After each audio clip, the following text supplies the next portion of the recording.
She parked her white Tahoe directly in front of my garage door at 7:15 on a Monday morning, got out, and walked away like she hadn't just blocked the only way I could get my car out before a work presentation I'd been preparing for 6 weeks. No note, no text, no apology. Just a white SUV sitting exactly where it had absolutely no right to be, and Connie Frazier walking back toward her own house like this was completely normal.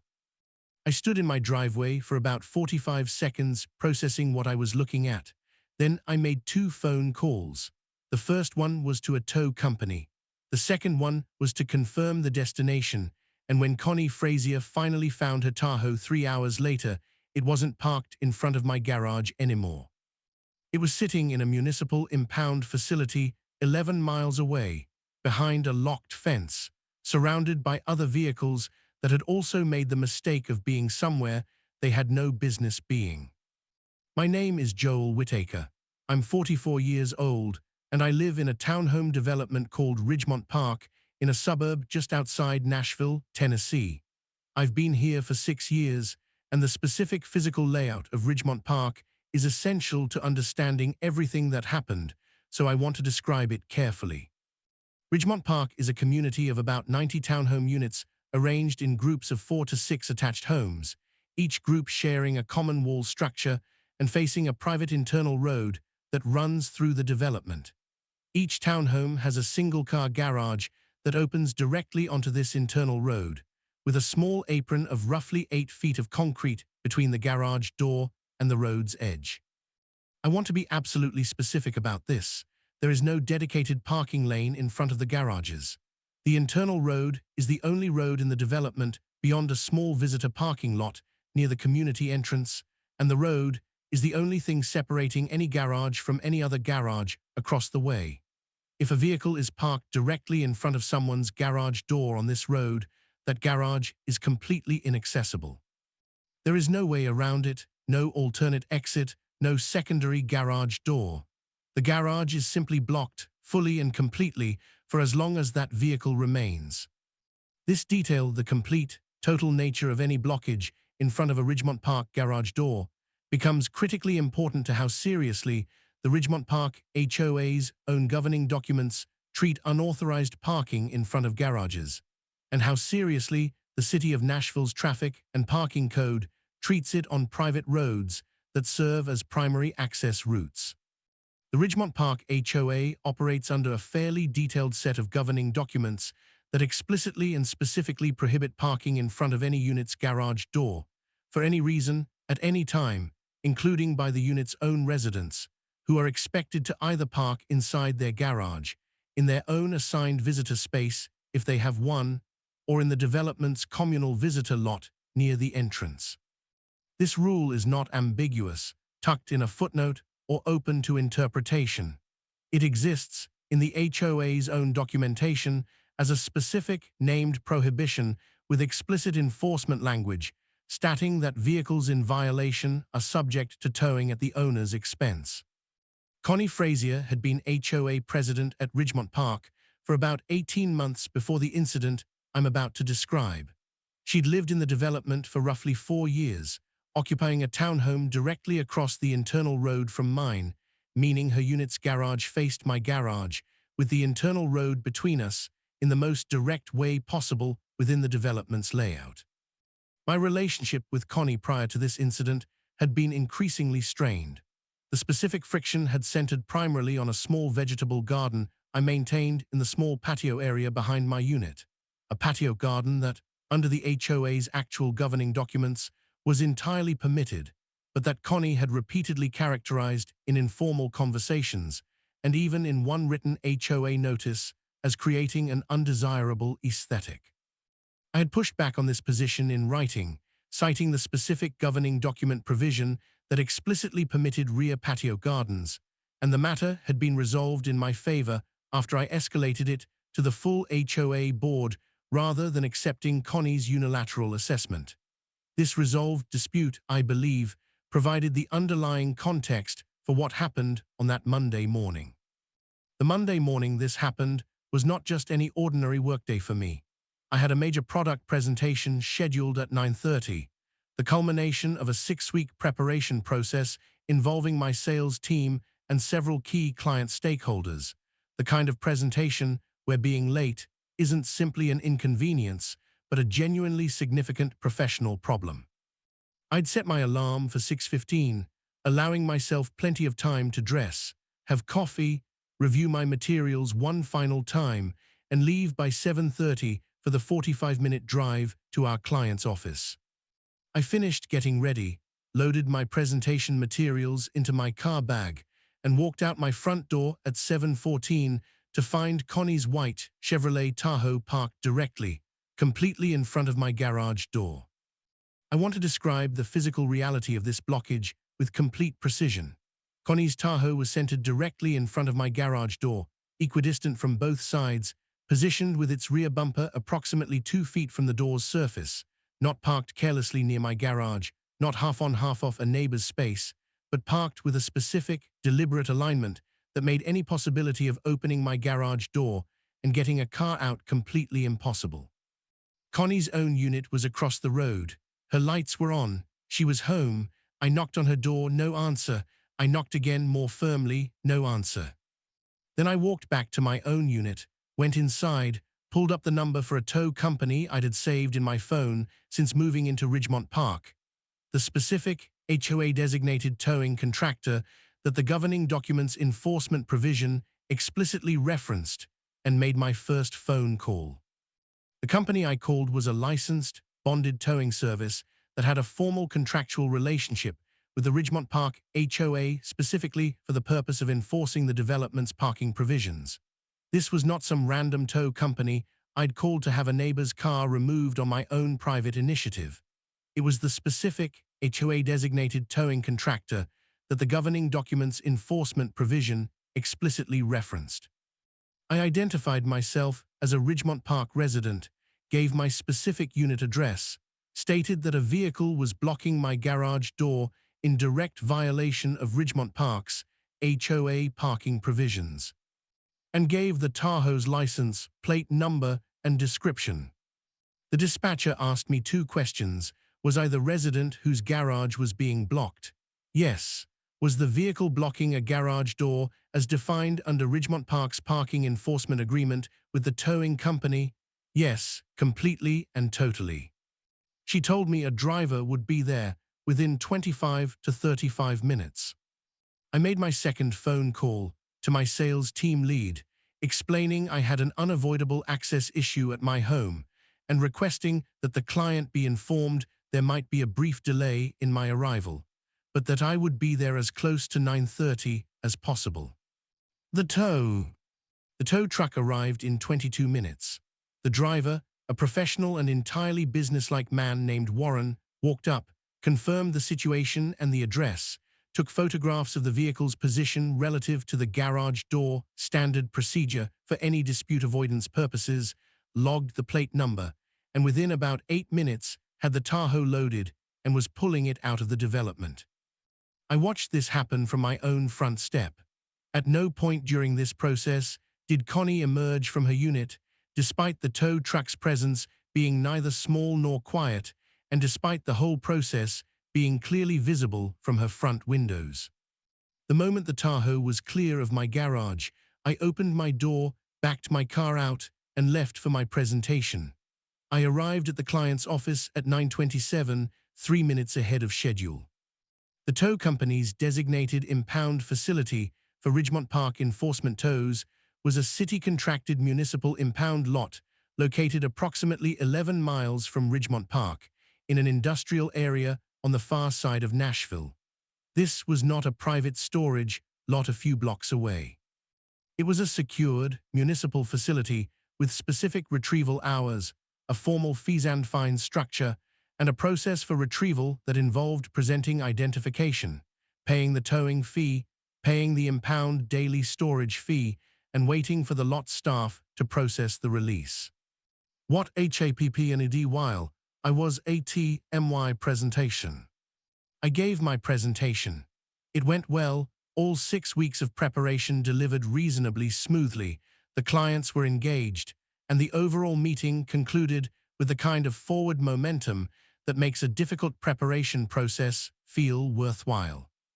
I received, during the presentation, 3 calls from Connie's number, calls I obviously couldn't take during a client meeting, followed by a voice message that I listened to during the lunch break. The tone of the message was not apologetic. It was not confused about what had happened. Connie's voicemail was, in its essential character, indignant, expressing significant frustration that her vehicle had been towed, characterizing the towing as completely unjustified and an overreaction to a minor parking situation, and demanding that I call her back immediately so we could sort this out, because she needed her car for a commitment that afternoon. I listened to this message twice. Then I put my phone in my jacket pocket and went back into the afternoon session of my client presentation. End of part 1. I returned Connie's call on my drive home from the client's office that evening at around 5:30. By this point, she had already retrieved her Tahoe from the municipal impound facility, a process that had involved a mid-afternoon trip via rideshare to the impound lot, a wait during which her vehicle was processed for release, a towing fee, a storage fee for the hours her vehicle had been held, totaling approximately $280 to $300. When I called Connie back, her tone had shifted from the indignant voicemail, still clearly frustrated, but with a different quality, something I recognized as the specific emotional register of someone who has spent a significant portion of their day dealing with an inconvenient consequence and has had time to develop a more complicated relationship with their own role in creating it. She told me she believed I had acted impulsively and that a better approach would have been to knock on her door more persistently or wait for her to move the vehicle rather than immediately calling for a tow. I told her calmly that I had knocked twice with no answer, that I had a time-sensitive professional commitment that a blocked garage was going to cause me to miss, and that the tow had been processed entirely in accordance with Ridgemont Park's own governing documents' explicit enforcement provision. The same governing documents she, as HOA president, was specifically responsible for understanding and upholding. There was a pause in the conversation at that point. Then I said something I had been thinking about since watching Warren's tow truck pull her Tahoe away that morning. I asked her whether she had parked in front of my garage intentionally that morning, with knowledge that it would block my access, or whether it had been a genuine accident. The pause that followed this question was, I'd estimate, about 8 seconds long. 8 seconds of silence on a phone call is a significant amount of time. What Connie said next told me everything I needed to know. Part 2. What Connie said. Connie said, I needed a few minutes to handle something, and I made a poor judgment call about where to park. Not I'm so sorry, I had no idea. Not I completely forgot about your garage, that was careless of me. Not any version of the kind of response that genuine, accidental oversight typically produces when directly asked about it. A poor judgment call about where to park, language that acknowledged a mistake, but framed it in terms that sidestepped any acknowledgement of what she must have known. That parking directly in front of a garage door, in a development where this is the single most explicitly prohibited parking behavior in the entire governing document structure, and directly across from the neighbor she'd been in an ongoing conflict with for months, went well beyond a casual poor judgment call. I didn't push further on this specific question in that conversation. I said that I appreciated her being honest, that the tow had been the appropriate response given the circumstances and the governing document's explicit provisions, and that I hoped we could have a more functional relationship going forward. I said goodnight and hung up.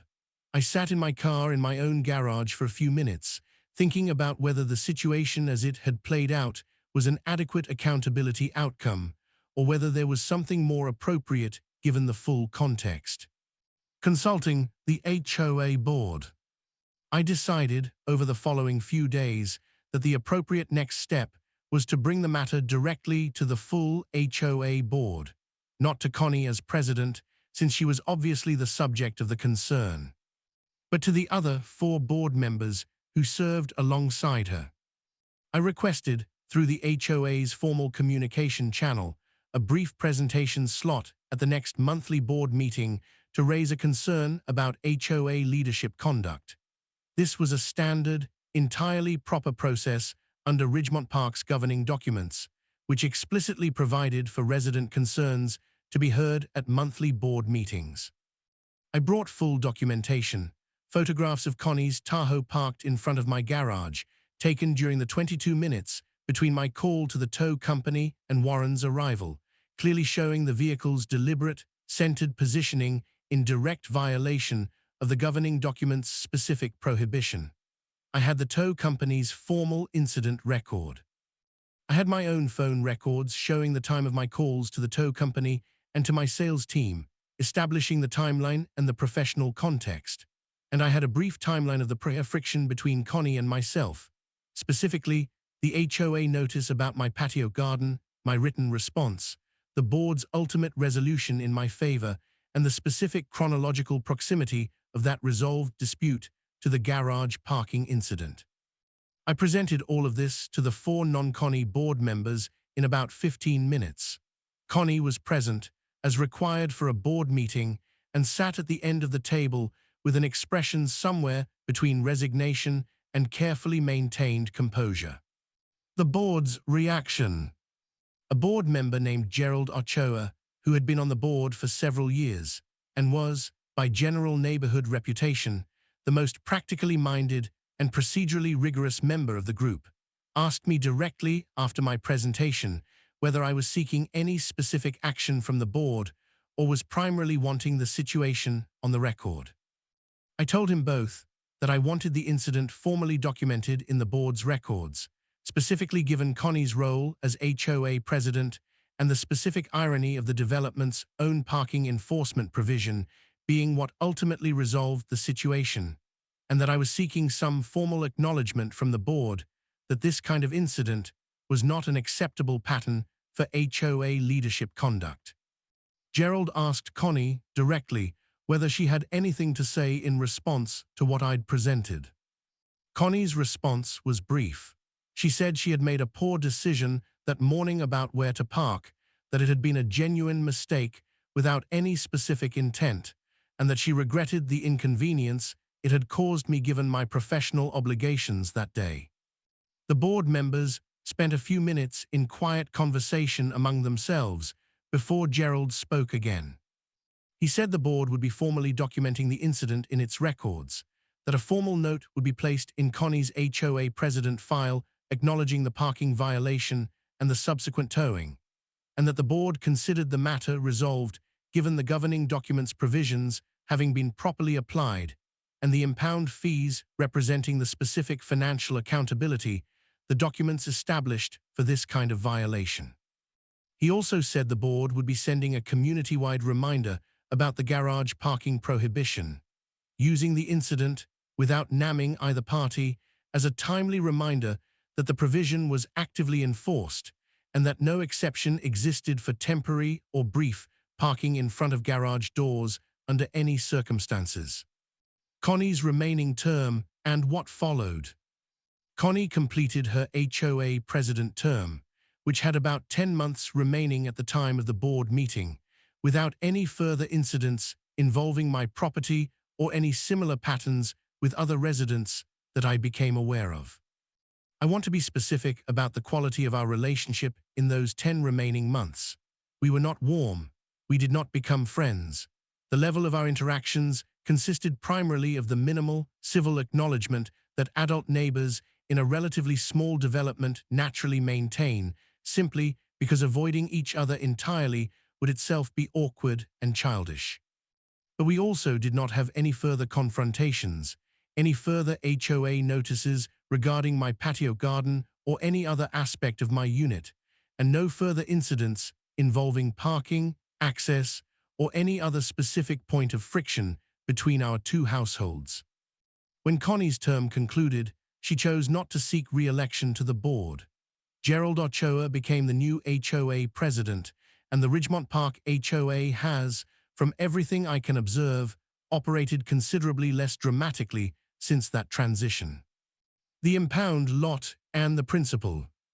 I want to reflect specifically on the impound lot itself, the 11-mile journey Connie's Tahoe made on the back of Warren's tow truck, from the private internal road of Ridgemont Park to a municipal impound facility in an industrial section of Nashville, because I think there's something worth saying about why this specific outcome felt appropriate in a way that a simple warning or a neighborhood confrontation wouldn't have. I did not choose the impound lot. The impound lot was where the HOA's contracted tow company, executing the HOA's own governing documents enforcement provision, was required to take any vehicle it towed from Ridgemont Park. I didn't make a decision to send Connie's Tahoe somewhere specific or dramatic.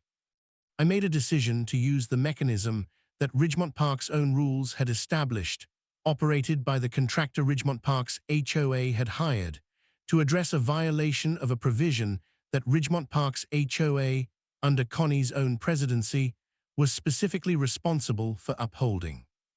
The municipal impound lot 11 miles away was simply where that mechanism's logical conclusion lived. Not a punishment I designed, not a dramatic flourish I added, just the natural, documented, pre-established destination for vehicles that ended up on the wrong side of a very clear, very specific rule. There is something about consequences that exist not because an aggrieved party invented them in the heat of the moment, but because they were calmly pre-established in the rules of a shared community that feels both fair and genuinely complete in a way that improvised responses rarely do.